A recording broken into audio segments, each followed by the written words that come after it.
Sold his combo. It's Flounder Pounder. McDermott's buying it. Oh, is he?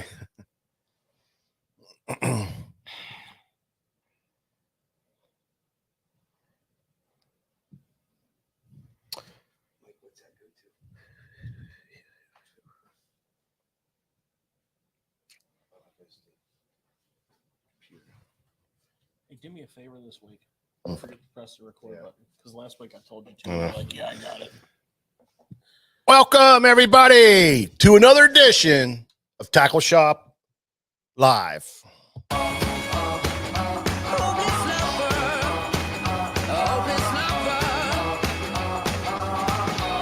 Scotty Lockoff has a birthday. Scott Lofkoff. Happy birthday, brother. Happy B-Day there, Scotty. Yeah, man. Another year wiser. Antonio Gomez. What's up, brother? Go, Yeah, we man. miss you too, bro. Troy Wink. What do you say, Troy? Yeah, the junior is in the house. Nick Wink's here. You better believe it.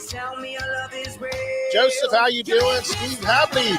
Just talking about you today, Steve. All good. Yeah, man. Johnny Kopp, what's up? Dave Richardson. Mark, how you doing? JJ Outdoors. In the house. What's up, man?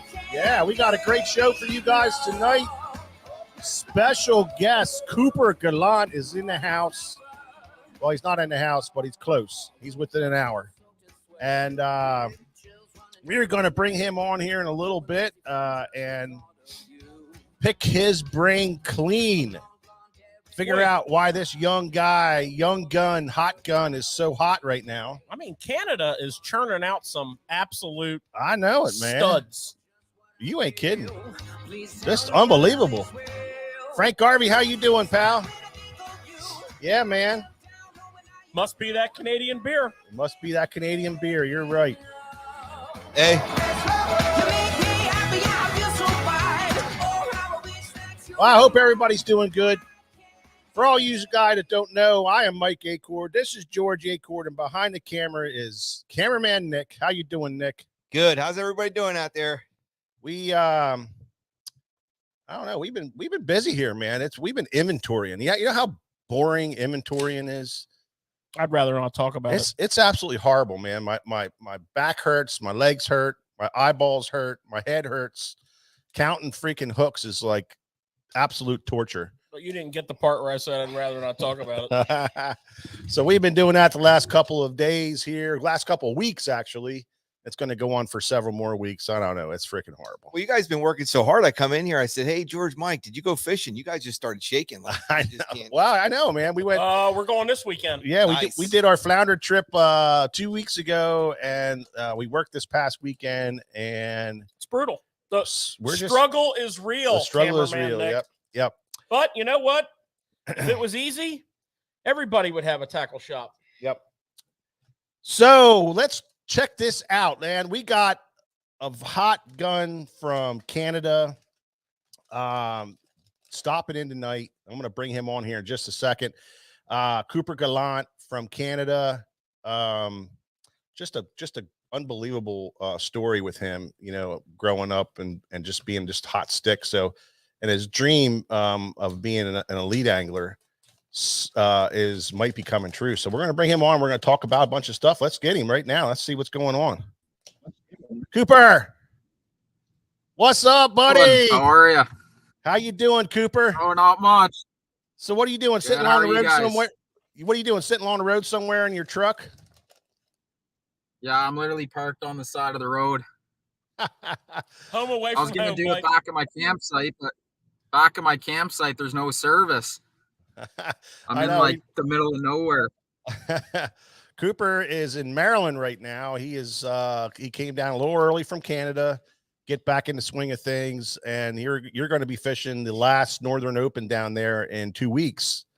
On one of our favorite bodies of water on planet Earth, brother. Except for this time of Enjoy year. it. Enjoy it. It is. It's a great body of I'm water. It's great. I'm You're gonna looking love it. forward to Yeah, so Cooper came down, and we talked today a little bit on telephone. We found out that he has 0 cell service at his campsite. So he said, I'm going to drive up the road and see if I can find somewhere where I got good good reception. And so we got him that way. You can see his truck. He's all packed in there. Do you have any room in there at all? No, zero. Zero. Back, the back's full, inside's full. I'm pretty well on the road for 2 months. Me being from Ontario, there's no point of me driving home in between tournaments. So I basically packed the truck and packed the boat for 2 months, and I'll be on the road for 2 months straight. So I got pretty well everything with me that I own. I love it. I love it. Yeah, because you're fishing all the series, aren't you? Just the opens, but all the divisions, all 3 divisions, so all 9 tournaments. Yeah, I thought so. I was looking at that schedule, man, and you go all the way to October end up in Texas. Yeah. It's a lot of driving. So we're here in Virginia, and then we go to Louisiana to fish the Red River. Then we come all the way back to South Carolina to fish Hartwell, and then we go to Texas. So oh my gosh. A lot of driving. I hope your truck's in good shape. Yeah, thank God it is. Well, that's great. Well, I've been looking at your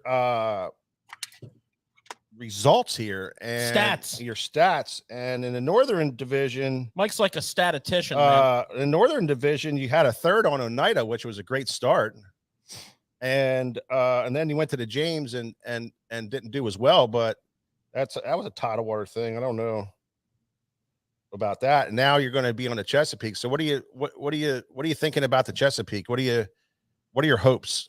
So I'm looking forward to it. I've actually, the whole tidal river deal, I'm still learning like crazy. I've probably done it 8 or 9 times, 8 times anyway. Mm-hmm. And it was weird going into this year. The James River was one I was looking forward to the most. I don't know why. I can't explain to you why. I think maybe part of it's just like, I like events that are grind, that you're fishing and you're fishing your butt off for 5 to 10 bites. I like those kind of events, so maybe that's why I like it.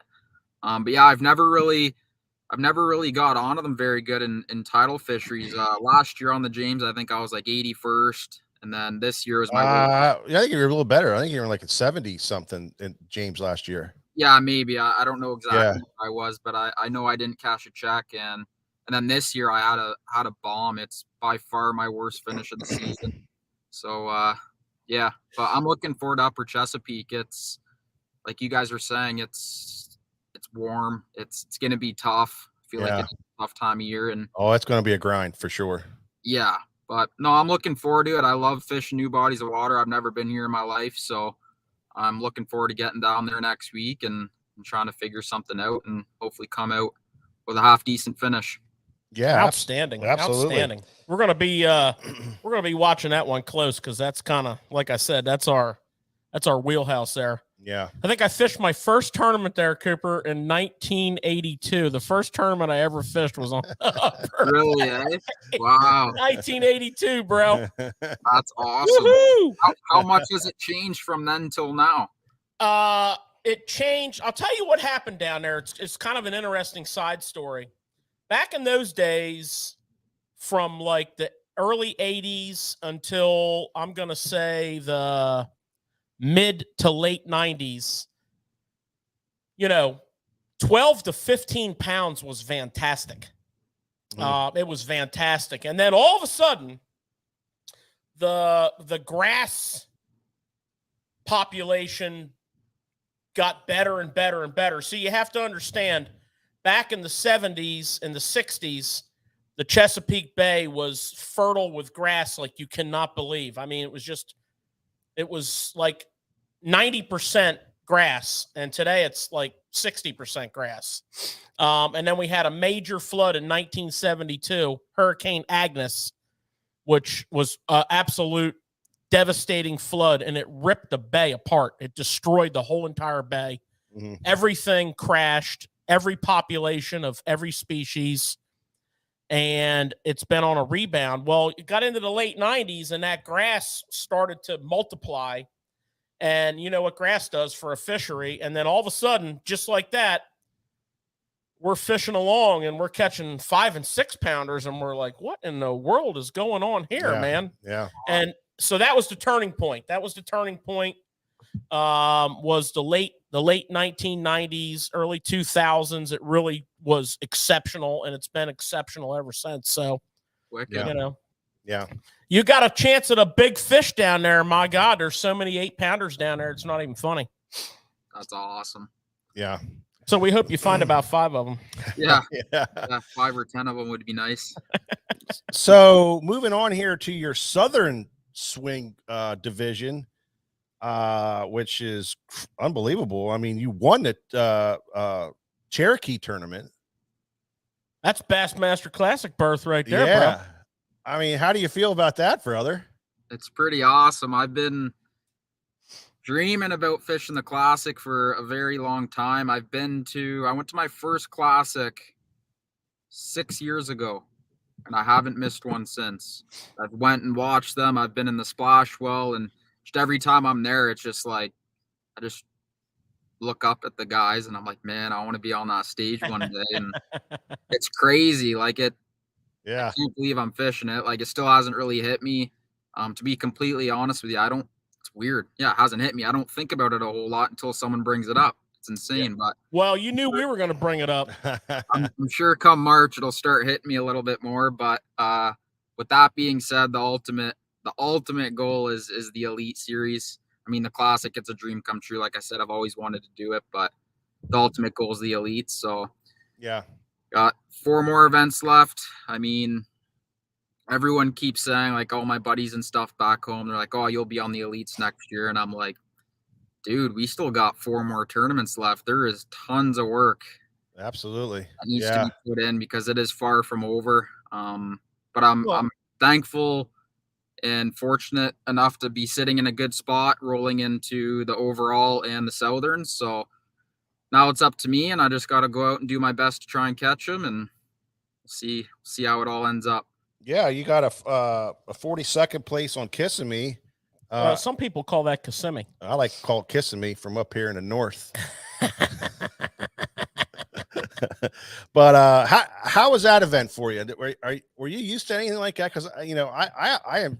That's such a weird place to fish. I fished it a couple times, and it's grass everywhere, and Yeah, so like it's funny because like when Chris and Corey first got on the Elites and they started destroying down south on these largemouth fisheries, everyone thinks we just fish for smallmouth back home in Ontario, but we have tons of lakes full of largemouth. And when I go to Florida, that feels more like home than most of the events we fish down for the opens. We have a lot of hydrilla, milfoil, we've got cane, we've got big lily pad fields. We like when you go to Kissimmee, you fish Lake Toho, a lot of that looks like the stuff we fish back home. So yeah, like I really love Florida. I got on a deep grass bite on Kissimmee or on Toho, sorry. And yeah, I enjoy doing it. We do it a lot back home, so I felt real comfortable out there. well, that's cool. And then you got a 29th place in the Central Division. So yeah, you're right. You seem like you're in a really good place right now. But I like what you said, that looking forward, you still have 4 events. You still got your mindset is you got to work hard. You still has a lot of work ahead of you. So I really like hearing that. Stay hungry. Yeah, absolutely. I mean, And I can have one bomb. I could have a 180th place finish and I'm done. It's as simple as that. yeah, Right. And it can happen. I mean, it's fishing. Like nothing's guaranteed in this game. You still have to go out and catch them every single tournament. yeah. Well, it's definitely a challenging career path. I mean, the playing field changes daily. There's so much stuff that is perhaps considered beyond your control, and that's, I think, what makes, if you look at the individual sports out there like golf and sports like that, there's a good parallel there. You have to deal with weather, you have to deal with changing conditions, but you have to control the things you can control, and then you have to adapt to the things that you can't. And I think that's what just makes it such a, you just thirst for it. Yeah. It's just incredible. Well, the other thing I want to touch on here, Cooper, is you about did everything you possibly can in Canada. I mean, you won the Canadian Open. You won just about every single circuit up there. Everything from Federation to FLW to, I mean, I don't know all the circuits and stuff up there, but you have a ton of wins up there. Crazy. And it goes all the way back. Your stats go all the way back to 2015. So you've been doing this. How old are you? I'm 24 now. 24. Now,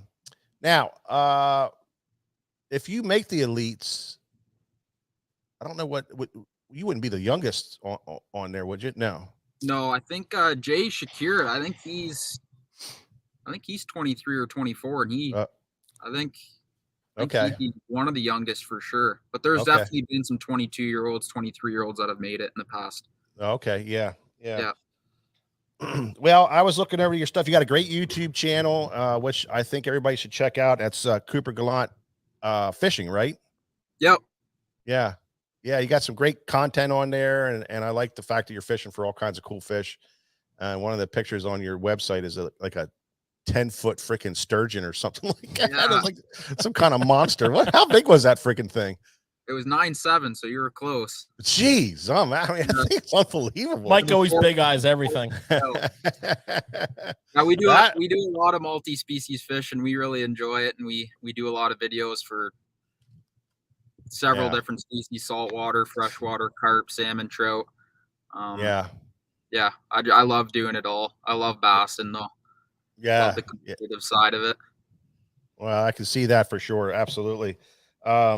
So I see, that you've been your trajectory's been a steep rise. I mean, we kind of picked up on you maybe about a year or so ago. Like I told you at ICAST when I saw you, man, I said we've been tracking on you, man. We've been following you, stalking you, and stalking you. I mean, not really stalking, maybe, but pulling for you, and we're hardcore, just straight up tournament junkies, follow the sport hard.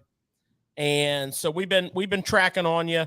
But, one of the things I think is really important is as you've gone along here, you've built a fabulous platform of sponsors. And, we should give you a minute of airtime here so you can maybe tell us a little bit about some of your sponsors and just kind of pay some bills there. Yeah, for sure. I've been very fortunate over the past few years to be working with some pretty incredible people. My first sponsor was Mercury Marine, and that was about 4 years ago, and they really helped out, and it's kind of just snowballed from there, and I've been super fortunate to meet some amazing people over the past few years and gain these relationships with different people within the fishing industry. And yeah, I'm lucky, and I'm super thankful. I mean, I was dreaming of doing what I'm doing now 5 to 10 years ago, and to actually be on the road doing it and chasing this crazy dream is a dream come true. Just doing what I'm doing now, I'm super thankful for, and could not do without my sponsors, the support from all my friends in the States, all my friends back home in Canada, and then, of course, my parents, my brothers, grandparents. They're super supportive. The last event, they came to Oneida and cheered me on there. They watched me on the final day in another boat, and they were following me around all day. So the family support, the support from the sponsors and all my friends. I mean, at the end of the day, we're a team. It's teamwork, and yeah, I'm just thankful for each and every one of them. Very, very cool. Hey, Cooper, it's cameraman Nick here. I reached out to you and seeing you at ICAST. And how you doing? Good. How are you, Nick? I'm doing good. Hey, one of the things that everybody that's viewing here, you wonder how this got set up at ICAST.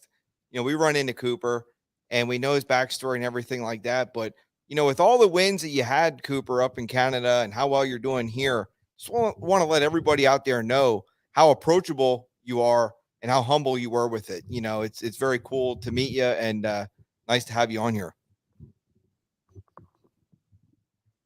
I'll tell you, I was really impressed. Yeah, thanks, we met, Nick. I appreciate it. I'm happy to. I missed some of that. You cracked out a little bit, but I got most of it. Yeah, thank you. I appreciate it, and I'm glad to hop on with you guys. I love talking fishing, so. Well, speaking of fishing, You're at the right spot. yeah. Now we want to get to some of the cool part of this interview, and that's, you know, your techniques and some of the things you did. Now, when you got your win on Cherokee, you were throwing a Deminky rig, and which is something that we're seeing more and more of, and we're and especially, you know, now with the forward facing sonar. And then the other thing you were doing was throwing a fluke, which I'm a freaking fluke junkie, man. I absolutely love fishing the fluke. Tell us about Deminky fishing. What's the trick to that for us guys who are, you know, just getting into using it and just figuring it out? What are some things that you do, and what have you found out for yourself that makes it work for you? Yeah, to be honest, I'm not no expert with the Mickey rig, and I'm not. I'll just be honest with you. I kind of just started doing it in the past couple years. I threw it for the first time last year with a buddy way up north, Jamie Bruce, Brian Gustafson, and they kind of showed me what it was about, and I hadn't thrown it again since the Cherokee event. And Cherokee came up, and just made sense to throw it. I knew they were eating bait. And yeah, I just started rolling with it. I was throwing the fluke, caught a few on a drop shot and a swim bait, but the Deminky rig was definitely the ticket to catching what I caught for sure. The number one thing that I've learned while using it is to always keep it above their head, never drop it below them, and just make sure you're always above them. I find the second you drop it below their chin, they don't eat it unless they're like really aggressive. But the second they start getting finicky and you drop it below them, they won't eat. And what bait do you like to throw on there? I mean, what's your bait of choice to put on there? So I was alternating through an X-Zone Lures Hot Shot minnow, and then Z-Man Jerk Shot. Okay. And I also caught some in the Derby drop shotting the Hot Shot minnow, and then some on a swim bait as well. But between the fluke and the Hot Shot minnow, 90% of my fish came on a Deminky rig. And you were, I would take it, you were forward facing sonar fishing with that. Yep. So maybe something I'll get a little bit into too is kind of a little interesting. You wouldn't actually see them on the forward facing sonar on Cherokee. The boulders there are gigantic. They're huge in a lot of areas. Not necessarily huge, but really chunky, tight together. So the smallmouth will get. They don't even need to be on bottom. If the boulders are 2 feet tall, they could be a foot off bottom, but in between two boulders, and you don't see them on your live scope unless you're like at the perfect angle. So I had one main schooling area that I'd started at both mornings, and there must have been at least 15 to 20 fish there. You could not see one on your live scope. You actually had to drop your bait down, and then you would see them rise up off bottom. Wow. And I was lucky enough to kind of get on that early in practice and realize that they were getting tucked in between the boulders, because I had a couple buddies who were just live scoping trying to see them before they even dropped down on them. So you could live scope over 20 fish, and if you don't drop down and you don't allow them to raise up, you would never even know they were there, and you would just keep driving. So the structure was your key, you know, finding that big structure and knowing to drop down on it to see them come up. Exactly. I was just running a bunch of different areas that looked good, that looked juicy, and I thought would have fish on it. And that's kind of what I did. I spent a lot of time behind the wheel, idling, looking for those irregularities, big boulders, rock veins, closer to shallow water, but still off the bank, because it was getting to that time where, like, we all thought they were going to push up shallow and start spawning. And I was kind of worried because I knew I had found some good fish out deeper. So like going into day one, I was like, they might not be there. I might have to switch things up and go shallow because they're going to be moving any day. But I was fortunate. I dropped the trolling motor on day one and the water was still cold. I'm like, I just started smiling. 'Cause it was getting hot quick. Oh really wow, quick, yeah, yeah. but the water was still cold. When you went up to Lake Oneida and did well up there, what was did you use any of those type of techniques up there too, or was that a totally different tournament? So yeah, I caught them completely different on Oneida than I did on Cherokee. I was catching them in weed on Oneida, pitching a drop shot to them with that X-Zone hot shot minnow, green pumpkin, blue flake. I caught probably 80% of my fish doing that. I was just live scoping and found this one area. It was basically just a big bald spot. And by big, I mean like 2 football fields. A big bald spot surrounded by thicker weed. And then in that bald spot, there was little clumps of weed, and they were getting in the clumps, and they're suspending like 3-4 feet off bottom. I'd see them with the forward-facing sonar most of the time, and I'd pitch my drop shot on their head, and that's kind of how I caught them there. Wow. We love that lake. That's within, we could be on Oneida in what, 4 hours? Yeah, well, the way I drive, it takes a little longer, but yeah. Like 4.5 hours, we could be there. We fished it for years and years and years and love that place up there. And the fish are getting a lot bigger right now since the gobies got in there. Yeah, it's a fun lake. Yeah, that's a really great place. And it seems like those fish just stay there. I mean, it just constantly, all the pressure it gets. I mean, it used to not get crazy pressure back in the day. And then one of the Bassmasters went there. Yeah, well, they had a couple of, if I'm not mistaken, 2 elites there. Yeah, I think one of like the first year of the elites, I think they had really one there. that really shined a light on it. Yeah, and then people really started flocking there, but still produces, man. It produces big fish, and it's getting better. The bags are getting bigger and bigger every year, so that's really cool. Oh yeah, yeah. Like even this year, the weights were big, very big. Like if you told me my weight before the tournament, I would have bet money I was gonna win. But guys caught him. Casey ended up winning. Casey Smith, he's a really good smallmouth angler. He's done very good on the FLW side, and it's no surprise he won, but he smashed him. He had like 219 sacks. Then you look at last year, and it was like you caught 15 a day or high 14 a day. You were in the top 10. Wow. So even from last year, the weights got big. I know the fish are growing big up there, man. It's just that they're just really taking off. Yeah, big time.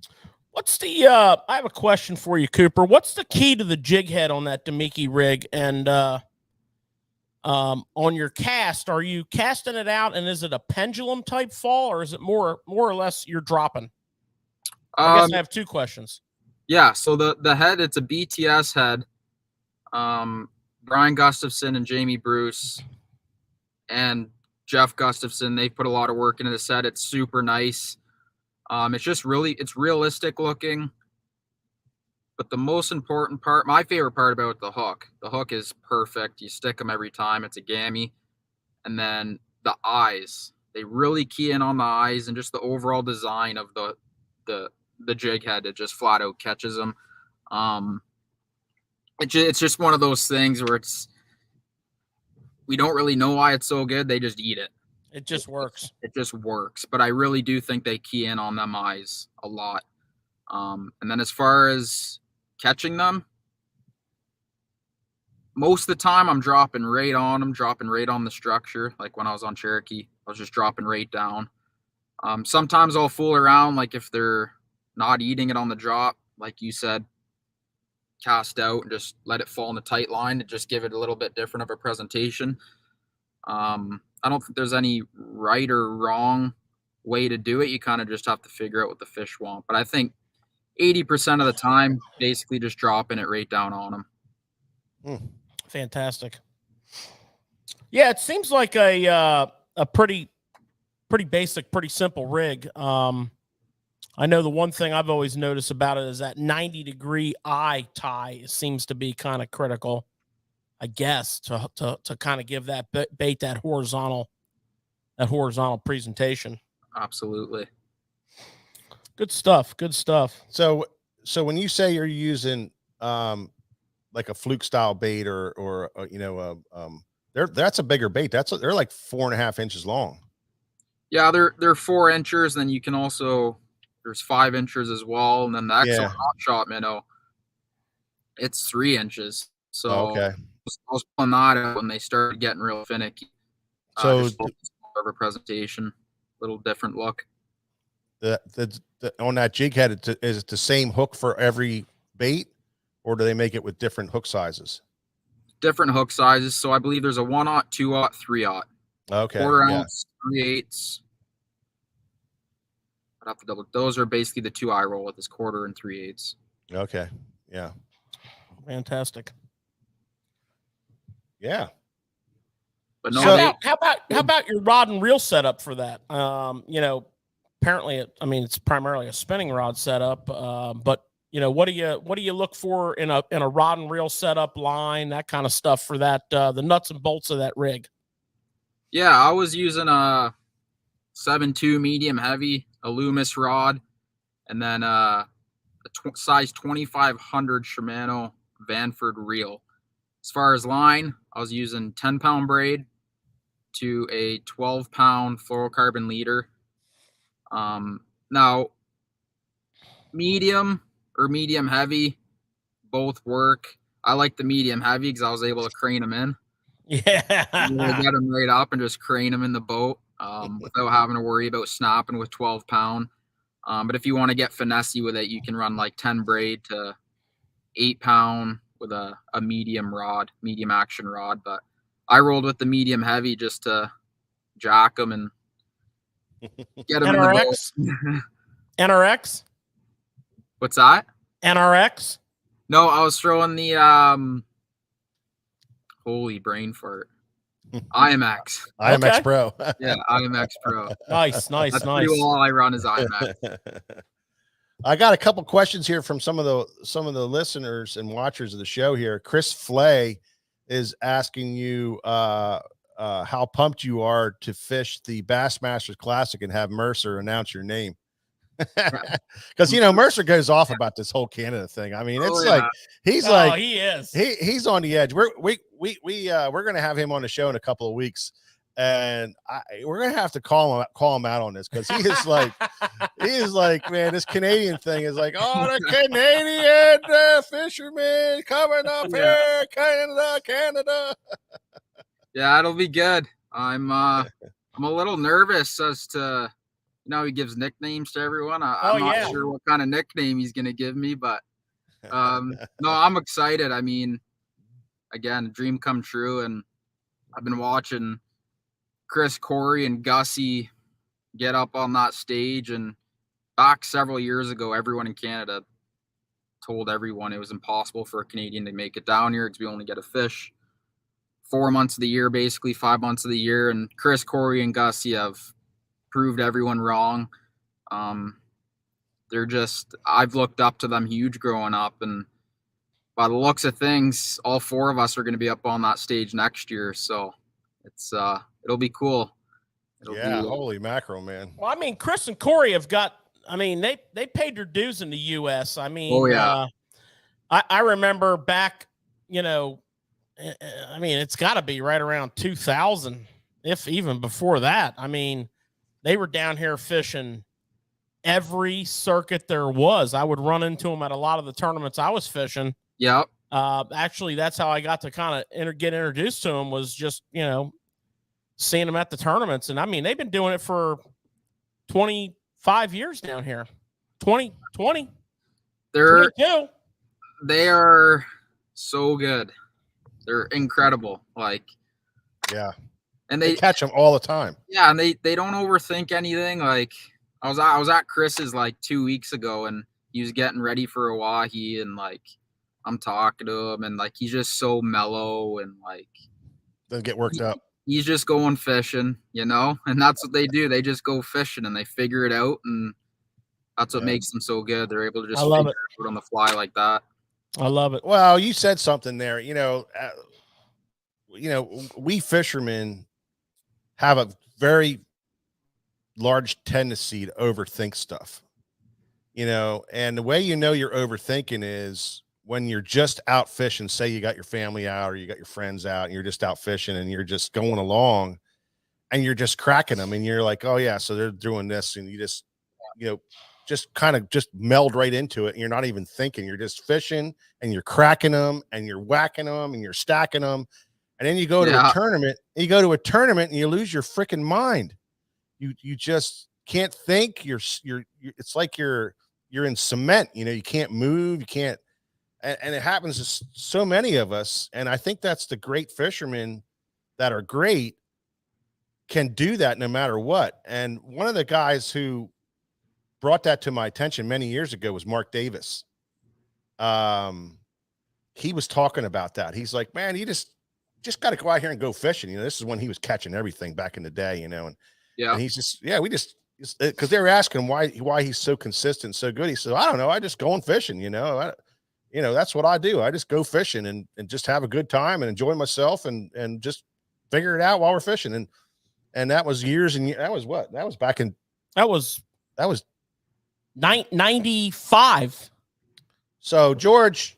That was like 95. George fished 2 classics, 95 and 2005, or 94 and 2004. And that's when I met Mark Davis, and he was telling us, he was like, yeah, I just go out there and go fishing, man. You just got to go fishing. So that's, you're right. Exactly. Those guys are just so laid back. They just go fishing. And I wish we could figure out how to do that. Yeah. Fish free. I struggle with that, man. Fish free. I get all jacked up, man. My mind starts going crazy. Yeah, you don't even want to know what it's like to fish a team tournament with this guy, man. I'm like, sit in the back and just fish. Yeah. Okay, calm down. Calm down. Dump the coffee out. I get all jacked up. I don't know, man. I just like all of a sudden the time thing hits you, oh, you only got 8 hours. It's like, holy crap, man, what are we going to do? We're not getting fit. Yeah. George, we got to run, man. We got to run. It's funny too, you say that, because whenever you're doing good, the time just slows down. But whenever you're doing bad, you don't have enough time. Hell no. Right. 100%. I'm ready to run dam to dam, to make sure we got it covered. Cooper, quick question for you. What rig are you running? What kind of boat? What are you running? I'm running a Z20, Nitro Z20 with a 250 Merc. Screamer. Yeah, I love it. Speed demon. My first boat was a Nitro, a 700 LX. I bought that back when I was 16. Ran that for a few years, and then went to a 901 CDX. And then I've been in Z20 the past 2 or 3 years. And I love it. I love it. My favorite part about this boat is the cooler. Like, we do a lot of smallmouth fishing, and I love being able to keep 8 bags of ice in that cooler. Wow. That is nice. It's a nice cooler. Yeah. So whenever we're smallmouth fishing up north, it's just so nice being able to have tons of ice, keep the smallies nice and cold, and that way they don't die and they stay healthy. It's funny you say that, Cooper, because we are big. George is huge about bringing lots of ice, and that's pretty good. Yeah. Oh yeah, I can only fit 3. I have Skeeter.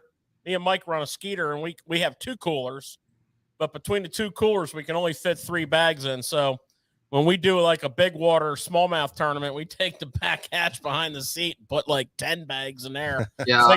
Figuring 2 or 3 of them are gonna melt. Yeah, you definitely got to ice them up real good. Yeah, you do. You really do. What electronics are you running? I guess, are you sponsored by an electronics company, or can you run anything you want? I'm running all 3. So I'm running Lowrance, Garmin, and that's what we do. Yeah. That's what we do. Yeah, I like the Lowrance for waypoint management. I like having the Lowrance and Humminbird mapping, and then I run the Humminbird for side imaging, at the wheel 360 imaging up by the trolling motor, and the Garmin obviously for live scope. Yeah. Nice setup. Yeah, I love it.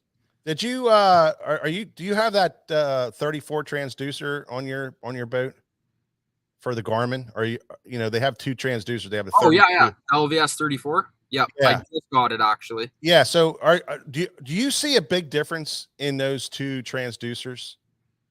I actually haven't even put it in the water yet. Oh, really? Okay, I so it's brand new to you. Brand new. I just put it on the boat a week ago. Yeah, because that's a big argument for us. This electronics thing is just, you know how it is, just out of control with this whole electronics, you know, keeping up with the Joneses, selling your stuff every year and buying new stuff. And we're just trying to see, you know, the differences. I did hear it is much clearer. Okay. Yeah. Yeah. Well, we'll see. We'll have to ask you that question next time we see you. Yeah. Once you get some time on there, because it'd be interesting to know. Plus, then I know whether or not I have to shell out a whole nother $1,600 for one. Because you see right here, this is 34, baby, right here. By the way, for sale right here. The nice thing is you don't have to really switch anything out. All you need is the deucer. So yeah, you know, like it's nice that you don't have to get a new black box. You don't have to get a new graph. Like that brand new deucer is compatible with the black box because the black box has not changed, and then it's compatible with the same unit as well. So at least we don't have to buy everything. Yeah, and rewire everything. Exactly. That's the worst part about electronics, man, is trying to get everything wired up. I have a new style. I just take all the wires and run them on top of the decks. Just like it's just big bundles of wires laying everywhere. Don't trip on that. Yeah, so much down. It only takes a couple minutes to wire the boat up, but there's literally bundles of wires everywhere. Can you imagine that? I can just imagine that, man. It'd be the ultimate, though. It's easy. You can get to it quicker. That's something I could see Matt Robertson doing. Absolutely. Yeah. On him. On him, baby. All right, so I got a very serious question for you, Coop. So, you know, obviously you're from Canada, so you have to be a huge hockey fan. So I'd like to know, out of the 4 NHL teams up there, who's your squad? It's funny you say that. I'll be honest with you. I don't. Oh, wait a second. I don't. Breaking news. I don't follow hockey like at all. What? At all. Like all right. Like if the family's got the final game going on, I'll come down or I'll come watch it. But I do not follow it at all. My brother, though, on the other hand, he's a diehard hockey fan and he's a Leafs guy. He's a Leafs guy. Okay. Yeah. You know what Cooper's doing all the time? He's up there watching reruns of Hank Parker when he was on with Hank Parker. Hey man, how cool was that? Oh, it was incredible. It was funny. I met him at the Mercury Summit, which was basically just a gathering with the Merc team in Wisconsin, and met him there and introduced myself to him, and we started talking. He's like, "Oh, I'll get your number. If I'm ever down your way, I'll give you a call." I'm like, "Yeah, okay, Hank, you're not going to call me." Yeah. Right? Yeah. So I'm out on the water on the Bay of Quinte back home in Ontario, pre-fishing for a tournament. And I had a voicemail. And like, I never check voicemails during practice or even, you know, like on the water. So I checked it while I was idling around looking for rock. And Hank left me a message. He's like, "I'm going to fishing on Lake Ontario this weekend if you want to go." Called him back instantly, and I backed out of the tournament that weekend, and I went fishing with Hank. Yeah, absolutely. Of course you did. That's what you do. Of course you did. You back out of that tournament. I don't care, man. And you go fishing with Hank. Absolutely, man. Absolutely. I called my tournament partner. I'm like, "I'm not fishing this weekend." He's like, "What do you mean? Why?" I'm like, "I'm going fishing with Hank." He's like, "Oh, okay." Right. Yeah. Okay. Yeah. I forgive you, that's bro. pretty cool stuff, man. That's pretty cool stuff indeed. Yeah, Hank's awesome. Yeah, I mean, he's one of the iconic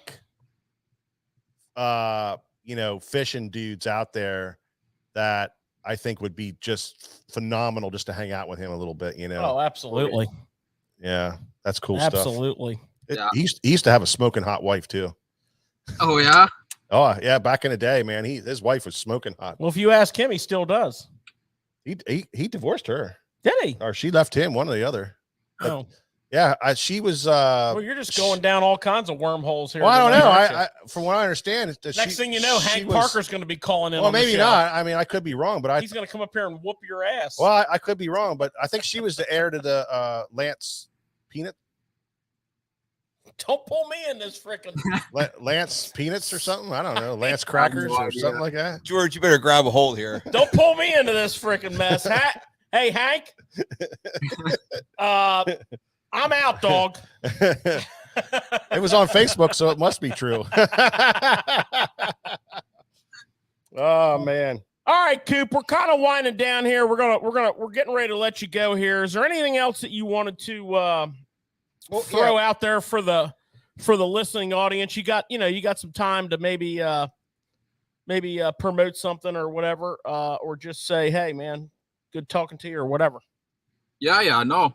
Guys, thank you for having me on. Hopefully everyone listening keeps watching the show for the rest of the night. I know I'm gonna.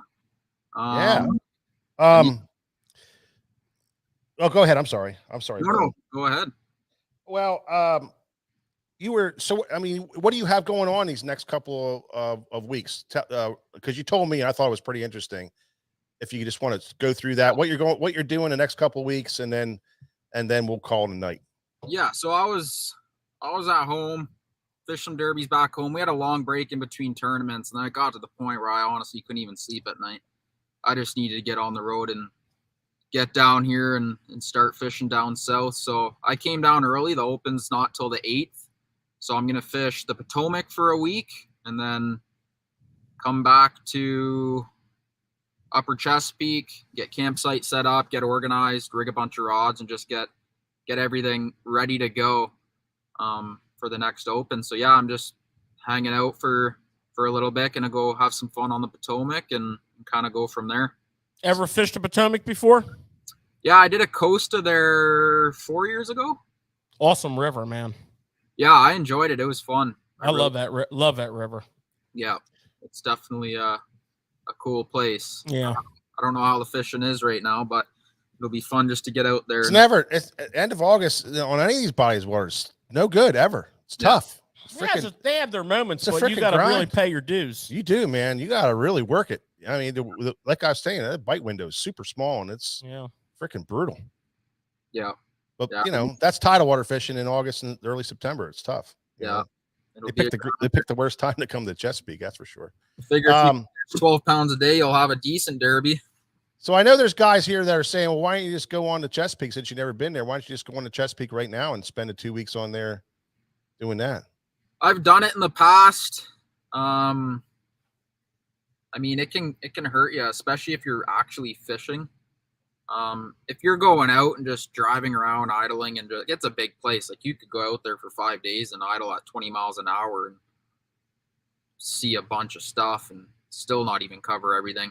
Mm-hmm. But I think if you're fishing 2 weeks before and you're catching them and you're fishing for 2 weeks straight, that's just so much time on the water, and you can kind of get caught up and fishing stuff you were catching them 2 weeks ago in the tournament. And as you guys know, fishing, it's crazy. Fish constantly moving. Well, especially on tidal water. I mean, tidal water, I have a theory on the bite windows on tidal water. Like they're in like mini cycles, like you'll figure something out. Let's just say, for example, you figure something out, you're on the Potomac River and you find, some fish, and you find that they really bite on the beginning of incoming tide. So that kind of holds true for a few days, but that tide that's moving backwards every day ahead, 45 minutes to an hour. So, the length of the time of the day and that tide and that only tends to hold true for a little small period of time. Then it changes. Yeah. So if you get all dialed in, 2 weeks go by, you can't, unless you got that Men in Black pen, you can't unsee that stuff. Yeah. No, and now it's stuck in your head. For sure. And you're not really dealing with the fact that, hey, guess what? Now I'm catching them real good on the middle of the outgoing tide. Yep. And, I only care about the next 3 days, and that seems to be my juice right now. So, Yeah, I could not agree with you more. I think, I fished a few opens in my day, and I think a lot of people practiced way too long in every one I ever fished. Yeah, I mean, you can, like I said, you can go for 2 weeks, but you best keep a real open mind throughout those 2 weeks, and not get too caught up in something. I mean, I could go out to Chesapeake tomorrow and fish all the way to the tournament. I'm not, but if I were to, I would probably spend the first week not even fishing and kind of just looking around, idling up creeks, going down closer to the ocean, fishing up here, looking at different grass flats. That way, when I do come back, I kind of know where everything is, Oh. Well, that's a fact. That's a fact there. Yeah. That can't hurt you. I mean, knowing where stuff, if you get on something quirky, hey, I saw this over here. I found something similar to that over here. That is valuable information. But as far as actually fishing and figuring it out, like Mike and I have been having one of the best summers we've had in a long time down there. But I'll guarantee you what we've been doing, it ain't working now. I can promise you that. We haven't been down for like 3 weeks. I can guarantee you we were going down there just knocking around and catching 17, 18 pounds every time we went down. I'll guarantee you that's over. That is, I mean, if we went down there fishing this weekend, we probably wouldn't even go down and fish that area. Yeah. Because it's just, it doesn't hold up for 3 weeks. Mm-hmm. Rarely. Yeah. All right, Cooper. Yeah. Thanks a lot, brother. We really appreciate it, man. Appreciate you taking the time out of your schedule to We do. sit in with the boys here at Tackle Shop Live. The man said he would come on the show when we were at ICAST, and he fulfilled that. Yeah, he That's did. fantastic. Yeah, he did. Absolutely. Good luck, Cooper. Thanks, guys. Nick, Mike, George, appreciate it. You guys have a good night, and Yeah. We'll interview you after your Chesapeake win, of course. Yeah. Oh, yeah. You have to come on after the win. As soon as you win the Chesapeake, we'll interview you. Yeah. We definitely have to are It'll so. be like are Sports you Center. guys going to swing down the weigh-in maybe one day? Of course. Oh, yeah. We're going to come down. We'll Absolutely. see you in a couple weeks then. All right, brother. All right, brother. Thanks so much. We appreciate it. The great Cooper Gallant, people. Yep. Thank you. See you, good Coop. night. Well, that was certainly fun. Getting a chance to spend some time with Cooper. We've been following him for a while now on his career, and we actually had the pleasure of running into him at ICAST. Yeah, we were knocking around the Shimano booth there, and just got talking to a bunch of these guys that were hanging out, and we were introduced to Cooper, and we talked to him about we had a great conversation. And brought up the idea of maybe coming on the show, and he was like, "Hell yeah, man! Hell to the yeah! Yeah, you let me know. I'll jump on anytime." So it was great to work it out. And man, he's just a young dude, and he's been fishing since hard forever. But he's been fishing hard tournament fishing since 2015, and he's been winning everything up in Canada. Bro, he's living the life. I mean, let's face it. I know. I wish I was 20. A lot of people say that they want to fish for a living, and then they get a couple years under their belt of attempting it, and they realize, no, this is not what I signed up for. This guy is eating it up. Well, look. The more they dish at him, the more he takes it. Well, look what he said. He's up there hanging out with the family up there, and can't sleep. And he can't sleep. He's like, I got to go, man. He jumps in his truck, 2 weeks early and heads down. Well, over the course of the next couple of months, his world is coming to a point. Yeah. And the focus. You know what? Get in that fishing mode, He's probably going to qualify for the elites. But you know what? If he doesn't, if something happens, who knows?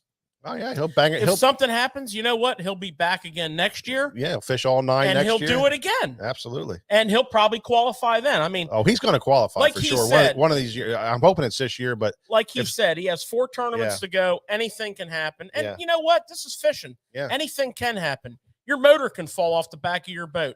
Yeah. Whatever. Your graphs break. Whatever. I mean, it's just. Yeah. Stuff out of your control. But you know what? He's in a good position. Yeah. We're going to keep pulling for him here at Tackle Shop Live, Absolutely. SFT. Absolutely. We're going to get down to the Open, too, and catch a weigh-in. Oh, for sure. Dab him up a little bit. Oh, yeah. Yeah. So, speaking of tournaments, Mike, we should segue over to what's coming up. Give us a little segue. Give us a little segue music there, man. All right, here we go. Tournament talk. Oh, yeah.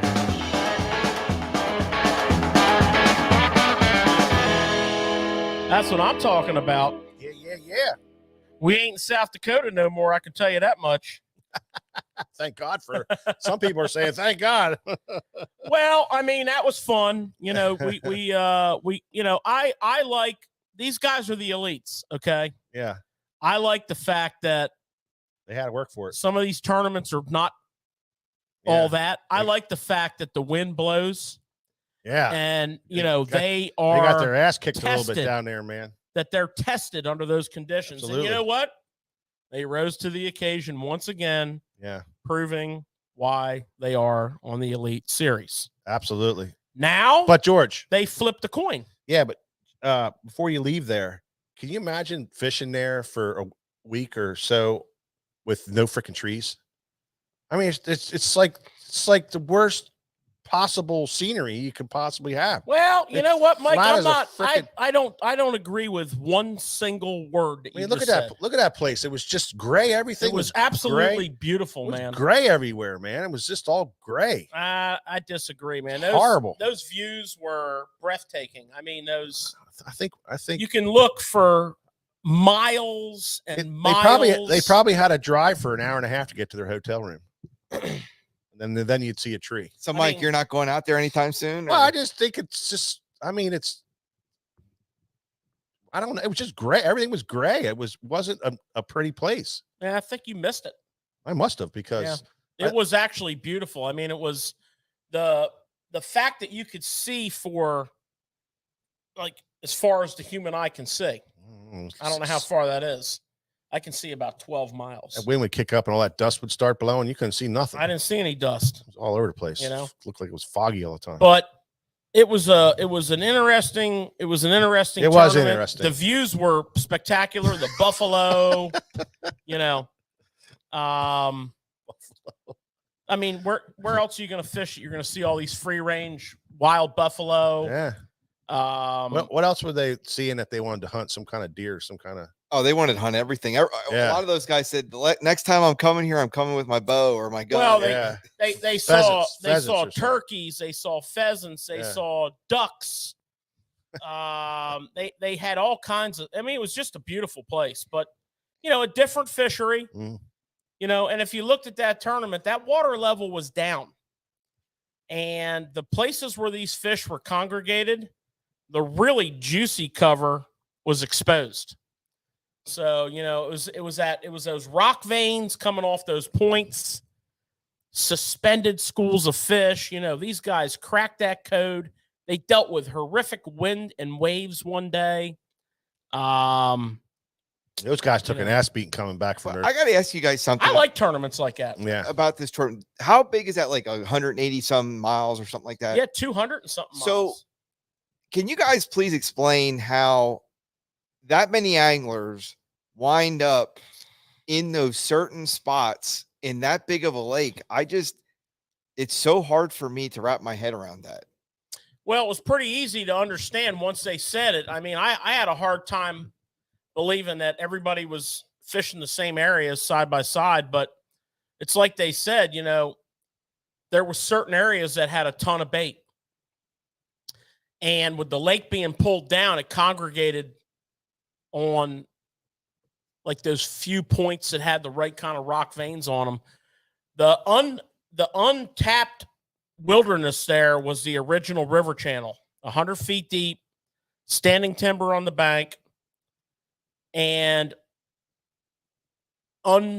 unfished for suspended schools of fish over 100 feet of water. Mm. Now that Who was doing that? nobody. Oh, That was the X factor. I believe Lee Livesey said, that's the X factor. If we could have figured that out, game on. And he said, or somebody said they talked with walleye fishermen. That's a big walleye lake. Very well known for their quality, huge walleye. And the walleye guys were telling them, yeah, we troll out there on that river channel for walleye, and you would not believe some of the bass we catch. Mm. So, Mm. who knows? I have a feeling they're going to go back, and maybe that will play. But Mm-hmm. that was an interesting tournament. I know we learned a lot. We talked about it. Yeah. This next one, you know, it's kind of interesting because for me, and I just want to say this, for me, I've always been enthralled with, taken by the Mississippi River, the upper Mississippi River in lacrosse. I love shallow water. You know, I love flipping and frogging. You know, it just, everything about the swim jigging, everything about that place just really speaks to me. And, you know, let the truth be known, it's kind of a tough fishery. You know, we talked with the gentleman that owns Dirty Jigs last year about Going up the there. Mississippi River, and we're like, you know, Kurt, we're really like, We really want to go. you know, we're all fired up watching all these tournaments on the Mississippi out of lacrosse, and he's like, well, It ain't all that. we don't fish there. It ain't all that. You know, now he pointed out some other areas nearby that are phenomenal. So it's kind of like, it's an awesome fishery. It's a massive fishery. The grass, the shallow water. I mean, this thing's going to play out over a big turf. Yeah. But, you know, it's going to be challenging. There's Yeah. a ton, an absolute ton of 2-pounders. Yep. They're just like piled on top of each other. So Yeah. it's going to be, that starts tomorrow live, day 1 tomorrow. So, you know, let's watch it together. Yeah. And then next week on live, we're going to break down what I would assume would be frogging. We're going to break down what I would assume would be swim jigging. Yeah. But There'll be some flipping, as flipping always, going on. Yep. these guys are going to show us They're going to figure it out. some shallow water nuggets that we're going to learn from next week right here on Tackle Shop. Yeah. And, you know, we're going to want to, you know, everybody's going to want to jump on there and wish GDP, you know, some great luck. And our boy needs to have a really good tournament up there. And we're hoping for him to have the best tournament ever. And good luck to you there, Greg. If he wins this one, I think the last one, if you win, you're in the classic. Oh, So you have that opportunity. Yeah. Really? Yeah, the last tournament, if you win it, you're in. Win it and you're in it. when you're in. You're in it. And then what I wanted to say to you, George, I've been checking out some social media on the practice of this event. And when you say shallow water, these guys are literally getting stuck every day. I love it. Yeah, so this is going to be interesting. Yeah, I love it. You know, you can always tell when you're hanging out at the tournament, or you're hanging out at the boat ramp, or you're having a club tournament, or you're hanging out with your boys and you're fishing a shallow water fishery like the Chesapeake Bay, Yeah. like the Potomac, where Yeah. Coop's going to be fishing, and you're talking to your buddies and they're talking about shallow water, and you look over at their boat and there's paint on the lower unit. They are not leaving. It's like this: red on the right and green on the left. Okay. They're not. It ain't happening. If you got a good prop and paint on your lower end, you have not quite figured out how to fish shallow water yet, because that shit needs to get tore up every once in a while. I Well- mean, you got to get up in there. Jerry Otto, how are you doing, Jerry? Glad to see you stopped in, buddy. Bill McDermott, how are you doing, pal? Greg Plank, I seen you caught up, buddy. Good for you. Connor, what's happening, brother? Glad everybody can stop in, check us out. Don't forget. Oh, absolutely. Don't forget, for all you guys that are new on here, go to our social media, Facebook, Instagram, YouTube, and TikTok. And like and share all that information on there. Please, that would help us out immensely. We do like that. Yeah, it helps us out a lot. do And like we that. appreciate that. But really, really good to see everybody on here. Who else is stopping in here that I didn't? There's all kinds of people kicking in here, man. Yeah, Andre just got back from Raystown. He caught a couple fish up there. Nice. Nathaniel, how you doing? Good seeing you, buddy. Kenny Clemmer, what's happening? I like Kenny Dar- Clemmer's idea. Daryl Esterly, how you doing, Daryl? Irod's back in the house. How you doing, Irod? So it's really good seeing everybody. And I think we should move on to some tackle talk. Well, let's just move it on up. Right on now. I got some real. We got some cool tackle talk. Listen, here. I got some juice to talk about tonight. I got Ah. some cool toys. Got some cool toys.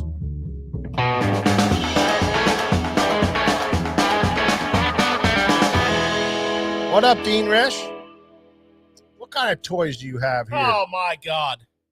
I have the Gamakatsu Oh, son. G Finesse series cover Nico hook.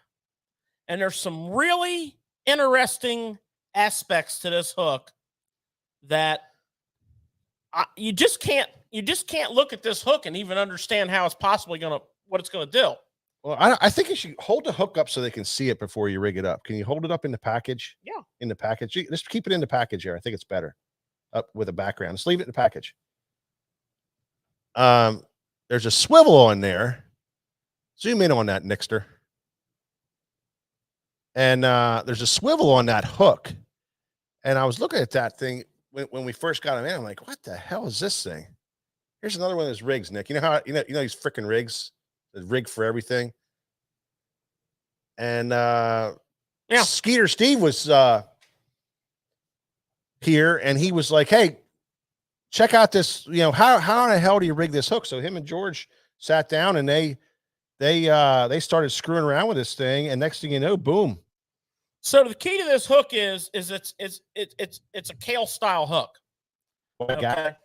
So a Kale style hook, if you remember like the old Shaw Grigsby HP. The HP tube hook. Yeah. The Kale style hook, the reason everybody likes it is it sticks fish. Yeah.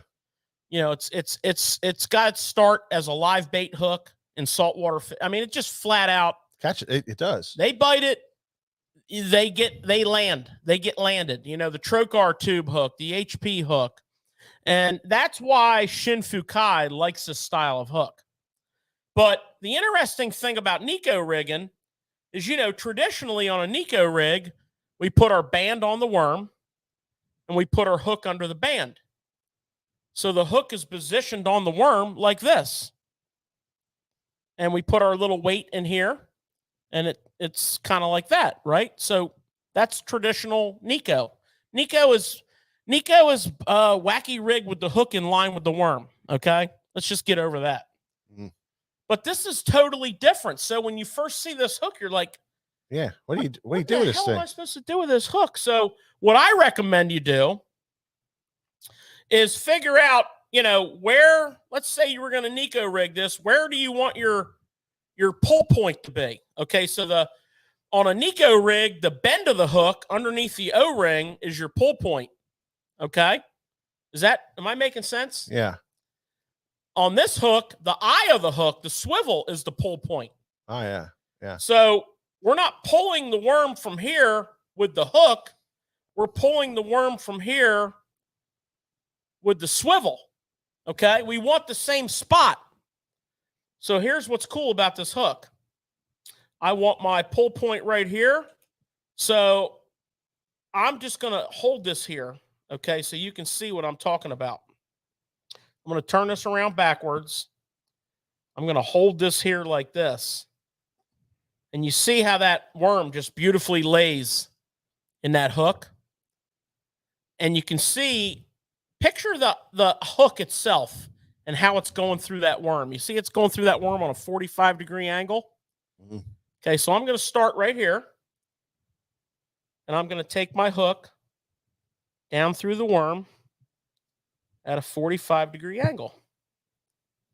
And then it's got this industrial strength keeper on it. That little part right there, which is like I think it's heat. It's either soldered on there. I think might be soldered on there. Yeah, it's soldered on there. So it's like a metal sleeve. It's got a killer keeper, and we're gonna pull that keeper through the worm.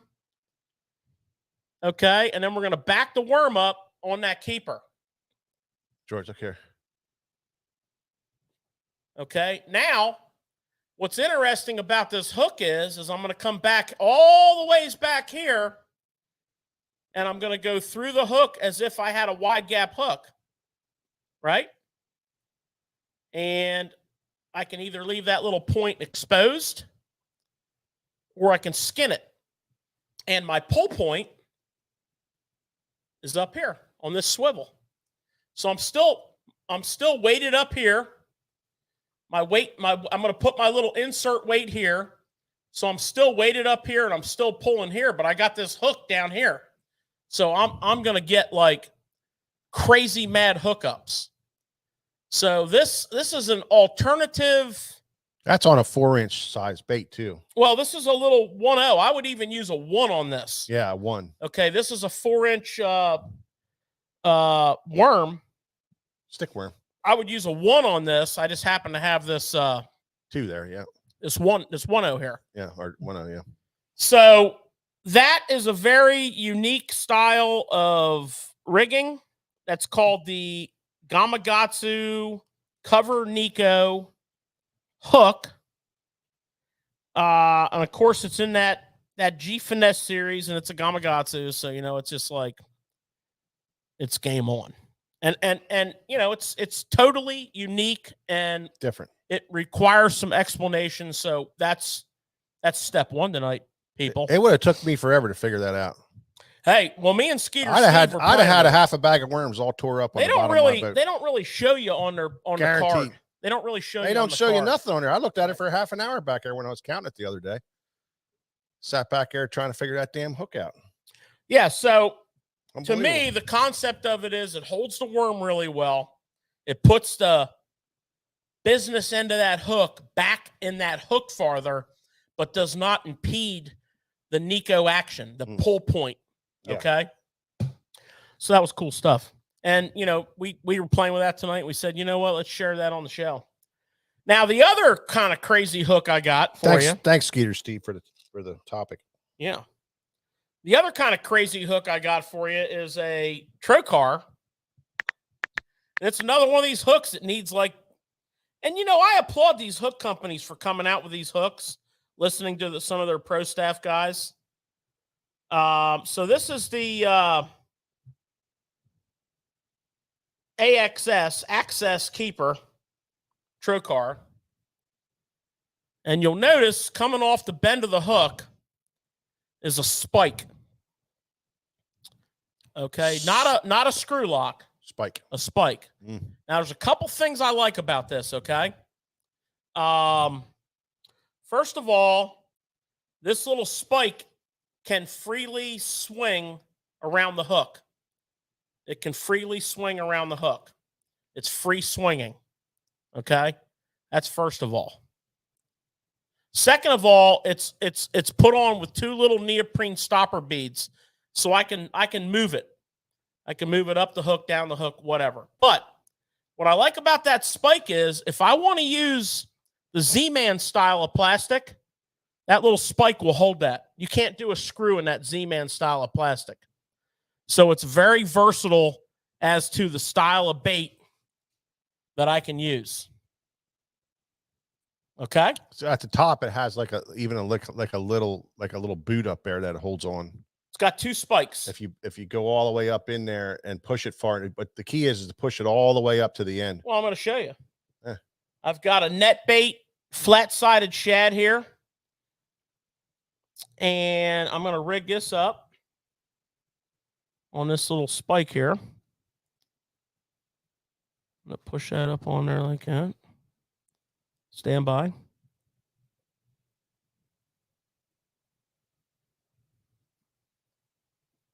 Make sure it sucks up over top of that little keeper on the end. Yeah, there you go. So now I have my drop shot not on my hook. Yeah. Free swinging. Okay. And I have my little beads here. So when this thing gets in the water, it's just going to stand straight out like that. And it's a totally different, very, very unique style of drop shotting that I found really interesting. AXS keeper. And it's a Trocar hook. So, I mean, they're going to mess with the bull. They're going to get the horn. You know what I'm saying? And that's a size 2, which is perfect for that what size? How far do they go down on that? They go down to a 4. A 4. Yep. That little 2 right there is perfect for like a little 3.5 flat shad, or a whole variety of like 4-inch, 3 to 4-inch. Drop shot baits. The little Hasdong shad that we like to fish with that requires a small hook. So there you go. That's 2 totally radical, different styles of hooks that are just out there and need an explanation, and we wanted to bring that to you. Okay. Now, I'm gonna roll through a couple other things here for you, because I don't want to keep you guys all night. I know you're busy, and I appreciate you giving us some time tonight. But we have a few things. I know a lot of people have been very excited with the American Bait Works, the Net Bait line of bait fuel products. And we've gotten another batch of, stuff in that was on back order, and just some amazing looking baits. We went over these baits. This is the little 2.75 drifter. But what's cool about this one, I wanted to show you this color, which is called Color X. It's kind of like it's got like a pearl belly on it, like a pearl blue glimmer belly with just a goby looking thing, if you ever saw one, with that little tip on the tail. Just freaking cool. This color here that just came in, and you got to understand, we've been waiting on some of this stuff for over a year. This color right here, this is in the crushed 3.75 worm. This is called Magic Chartreuse. I think it kind of speaks for itself. I'd have called it Who's Your Daddy? Who's Your Daddy? Well, here's one that's Who's Your Daddy. This is in the Stumpy Crush 3.5. And the name of this color is what? Smoke with that core of chartreuse. And remember, the salt on all these baits is up in the front. Drop shot baits or Ned rig baits. And this color is called what? And then along that line, named after one of the greatest boxers of all time, Smokin' Joe. Because it's smoke. Right? Pretty cool. Pretty cool. So that just came in today. There was a long delay on the bait fuel products and all these cool colors and a lot more. Yeah. And then a couple other little things I want to run past you, because we got a few extra products this week of coolness. Some cool jig heads. So this is the VMC Ned rig jig. Okay, so here's pretty cool. The chartreuse color is a 1/16 of an ounce. And the green pumpkin color is a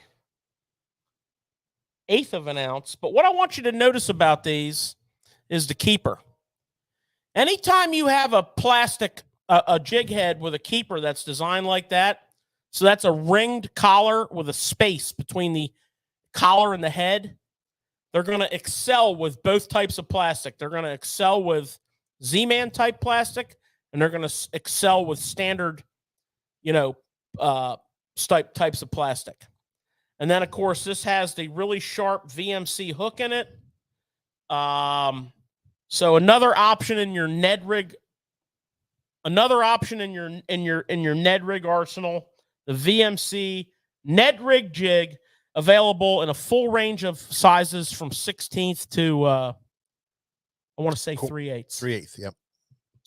And also from VMC, and if you recall, Cooper Gallant was talking about the eyes.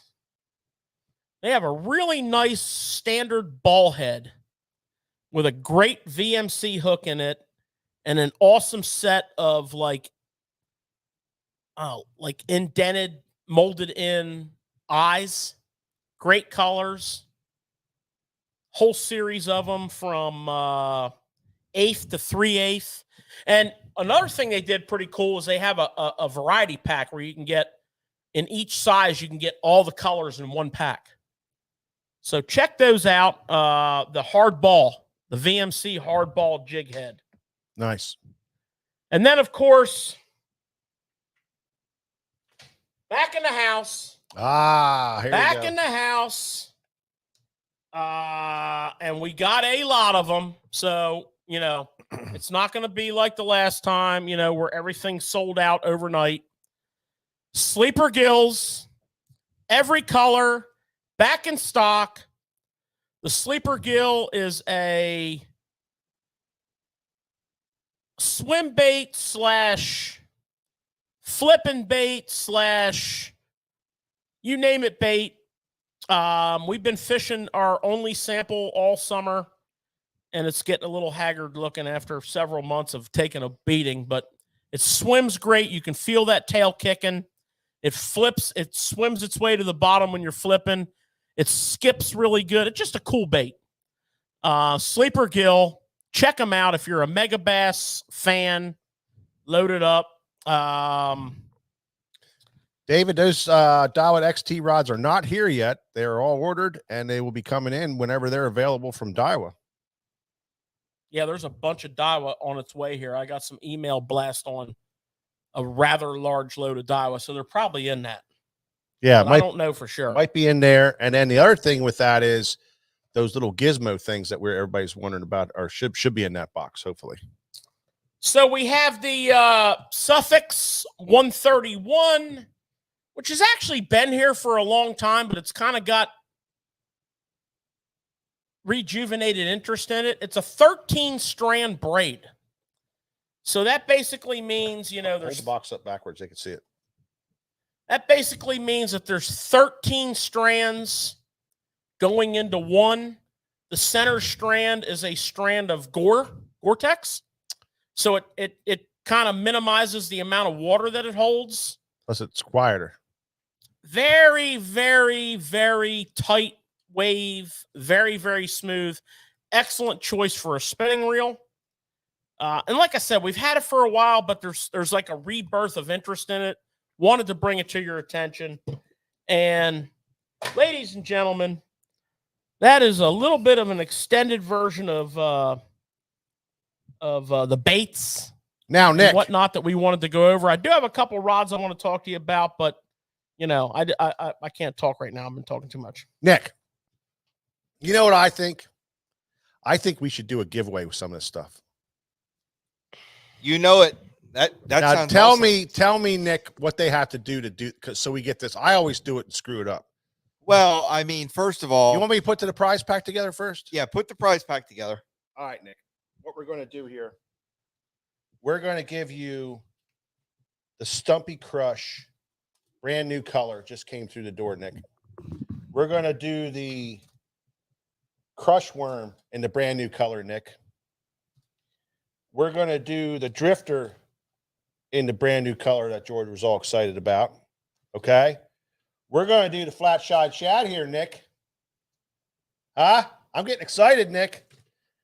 Nick, we're going to do Stumpy Crush in the Smoking Joe, greatest fighter of all times. We're going to do a pack of these Trocar hooks to drop shot all that stuff with, Nick. I like it. And I think we're going to give the rest of these, it's already open pack, but we're going to give you the rest of these cover Nikos. Okay, Nick? That's right. And how about a pack of Ned Rig heads and some hard balls? Awesome. That is a nice little pack of tackle right there. That is an awesome. I'm not pack of done, tack. Nick. Uh-oh. I am Once you not get done, started, Nick. everybody. And we're going to throw in one of the sleeper gills in the famous bluegill color. This is called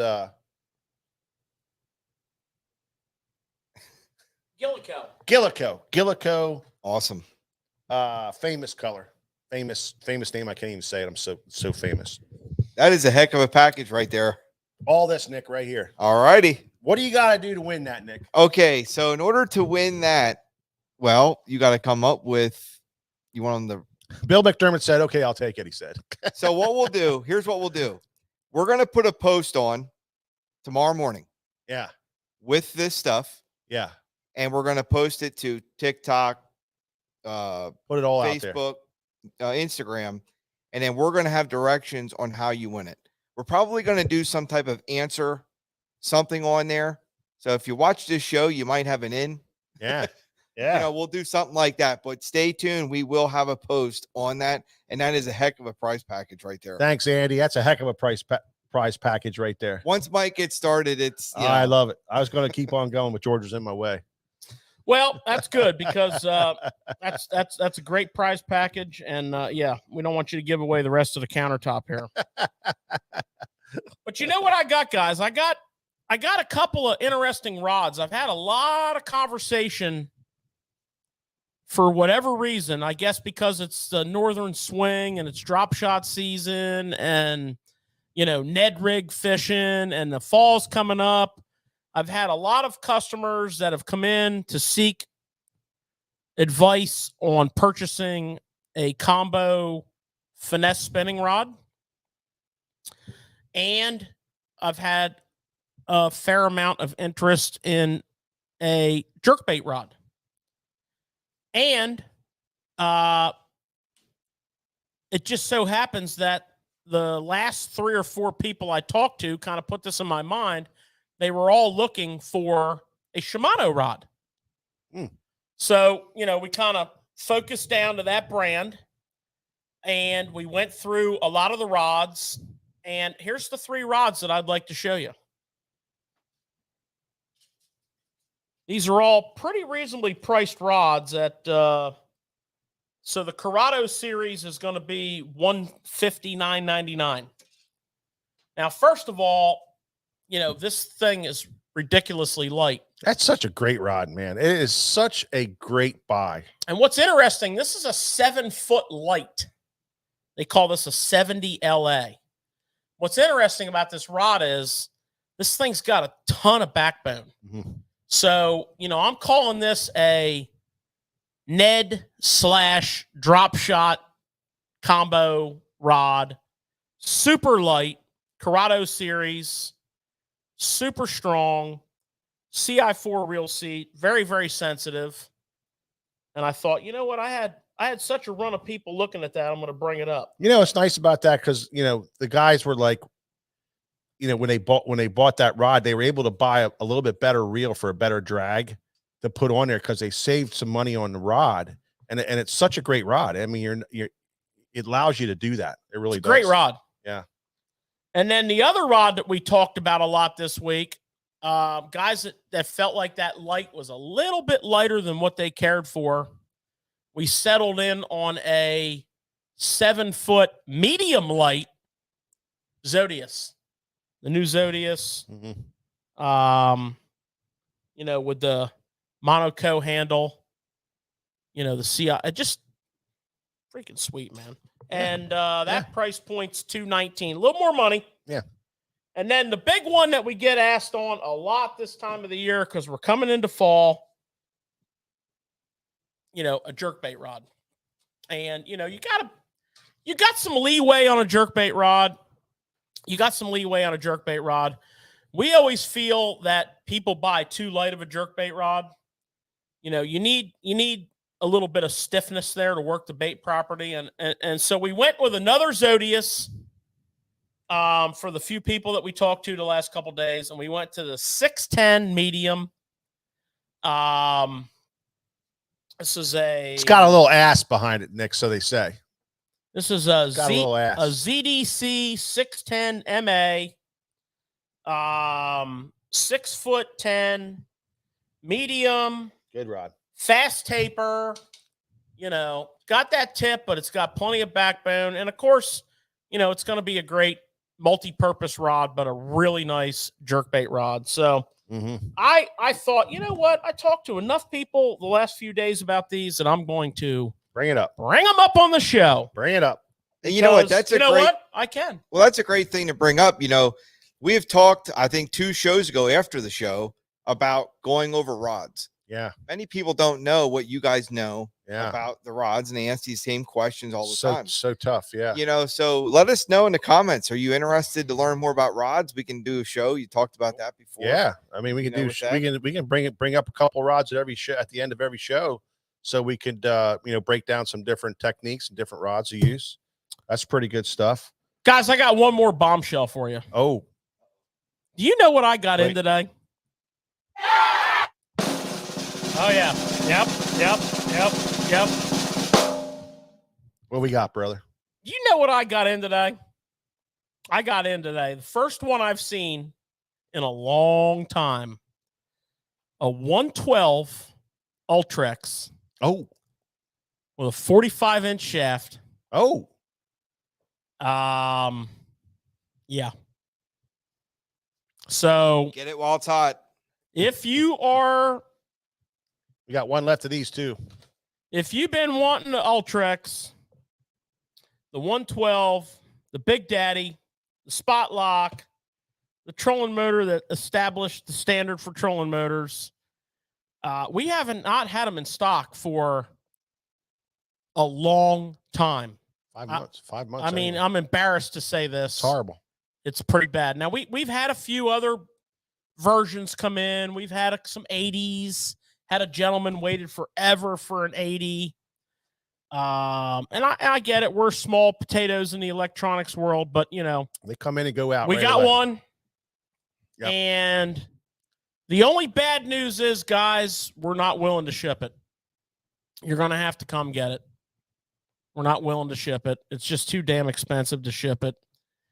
And I mean, if you want us to ship it, we can work something out with you, but you're gonna have to pay some freight. But anyways, I was excited. It came in today. They're here. The girl that unloaded the thing off the FedEx truck, I mean, she didn't even ask for help. I'm like, damn, that thing is heavy. She looked like she could squat like 300 though. Honest to God. Yeah. She had freaking legs on her, man. That's all I got for you, boys. George, you don't have a one of them tidbits you had last week? Oh, I do. Uh-oh, here we go. I do. What I got for you is, and I'm not sure how to pronounce it, but it's called the Cihalis, the Cihanus. It's the oldest fish that was thought to be extinct ever. It goes back to like dinosaur ages. And there's been 300 of them caught. I got this off the fishing wire today. There's been 300 of them caught in like the last 74 years. They're rare. And they've been studying this thing and doing all kinds of, dissections and whatnot on the ones they have in in alcohol. And they took this thing and they x-rayed it to kind of figure out, how does this thing live on the bottom of the ocean? How can it be around all this time? So they're working on that. And it just caught my eye that they haven't seen any since forever. And then they caught one in a net. A fisherman caught one in a net in like 1938. And then there's been like 300 since then. So they're not extinct. It's called a Cihanus. Cihanus. So there you go. I got the Cihanus fish for you. And I heard it's really freaking good. On a cracker. Fried. On a cracker. Wonton style. Real good. So if you happen to catch one, I mean, they are kind of rare. Delicacy. I don't know what the bag limit is on them. $7,000 an ounce. I don't know what the bag limit is on them, but, Yeah. Put that I got on the cracker. grease. I can get the grease hot for you real quick. Yeah. Put that on the cracker. All right. Hey, extinct or not, Mike, if it's good, we're going to eat it. I'm telling you. That's right. Eat the hell out of that thing. So there you go, people. That's all we got for you. Thank you so much. So he's saying Dale Fogel wants to know if that's better than a perch dinner. Well, it could there be. ain't nothing better than a perch dinner, Dale. And you know what? Yeah. In about 2 weeks, I'm gonna be back on the air telling you all about some perch, because you know what I'm doing this year, Dale? I can't trust the girls over at the Blue Heron. They've 2 years in a row now. They have just disappointed the hell out of me. So this year when I go up, I'm bringing the grease, the fryer, I'm bringing the Bubba Blade, and every one of them heifer perch that I catch is going in the box. And I'm going to have a perch dinner on the shore of Chameau Bay on Lake Ontario. Me and Mike and our good buddy Ryan Buttermore, we're going to cook. We're going to fillet them, cut them, and cook them right there on the bank. Damn it. Well, okay, everybody. Thanks so much for hanging in with us tonight. We really appreciate it. And we got a great show for you next week, as always. And until then, we'll see you at the next Tackle Shop Live. Yeah.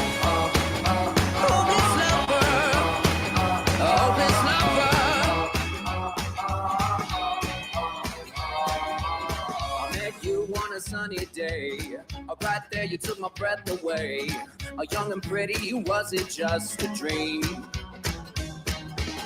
The next day you called me up, you told me I'm your little buttercup. You came over and you fell into my arms. Well, I know what I feel. Please tell me your love is real. You make me smile when I think of you. If I am down low and I am blue,